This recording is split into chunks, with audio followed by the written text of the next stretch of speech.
വിശുദ്ധ യോഹന്നാൻ അറിയിച്ച നമ്മുടെ കർത്താവ് ഈശോ മിശിഹായുടെ പരിശുദ്ധ സുവിശേഷം 16-ാം അധ്യായം 5 മുതൽ 15 വരെയുള്ള തിരുവചനങ്ങൾ. പരിശുദ്ധാത്മാവിന്റെ പ്രവർത്തനം.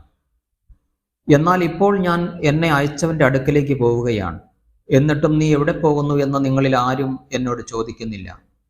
ഞാൻ ഇതെല്ലാം നിങ്ങളോട് പറഞ്ഞതുകൊണ്ട് നിങ്ങളുടെ ഹൃദയം ദുഃഖപൂരിതമായിരിക്കുന്നു. എങ്കിലും സത്യം ഞാൻ നിങ്ങളോട് പറയുന്നു, നിങ്ങളുടെ നന്മയ്ക്ക് വേണ്ടിയാണ് ഞാൻ പോകുന്നത്. ഞാൻ പോകുന്നില്ലെങ്കിൽ സഹായകൻ നിങ്ങളുടെ അടുക്കലേക്ക് വരികയില്ല. ഞാൻ പോയാൽ അവനെ നിങ്ങളുടെ അടുക്കലേക്ക് ഞാൻ അയക്കും. അവൻ വന്ന് പാപത്തെക്കുറിച്ചും നീതിയെക്കുറിച്ചും ന്യായവിധിയെക്കുറിച്ചും ലോകത്തെ ബോധ്യപ്പെടുത്തും. അവർ എന്നിൽ വിശ്വസിക്കാത്തതിനാൽ പാപത്തെക്കുറിച്ചും ഞാൻ പിതാവിൻ്റെ അടുക്കലേക്ക് പോകുന്നത് കൊണ്ടും നിങ്ങൾ ഇനിമേലിൽ എന്നെ കാണുകയില്ലാത്തതുകൊണ്ടും നീതിയെക്കുറിച്ചും ഈ ലോകത്തിന്റെ അധികാരി വിധിക്കപ്പെട്ടിരിക്കുന്നതിനാൽ ന്യായവിധിയെക്കുറിച്ചും ബോധ്യപ്പെടുത്തും.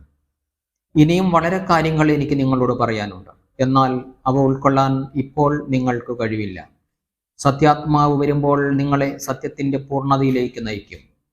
അവൻ സ്വമേധയാ ആയിരിക്കുകയില്ല സംസാരിക്കുന്നത്, അവൻ കേൾക്കുന്നത് മാത്രം സംസാരിക്കും. വരാനിരിക്കുന്ന കാര്യങ്ങൾ അവൻ നിങ്ങളെ അറിയിക്കും. അവൻ എനിക്കുള്ളവയിൽ നിന്ന് സ്വീകരിച്ച് നിങ്ങളോട് പ്രഖ്യാപിക്കും. അങ്ങനെ അവൻ എന്നെ മഹത്വപ്പെടുത്തും. പിതാവിനുള്ളതെല്ലാം എനിക്കുള്ളതാണ്. അതുകൊണ്ടാണ് എനിക്കുള്ളവയിൽ നിന്ന് സ്വീകരിച്ച് അവൻ നിങ്ങളോട് പ്രഖ്യാപിക്കും എന്ന് ഞാൻ പറഞ്ഞത്. നമ്മുടെ കർത്താവായ മിശിഹായിക്ക് സ്തുതി.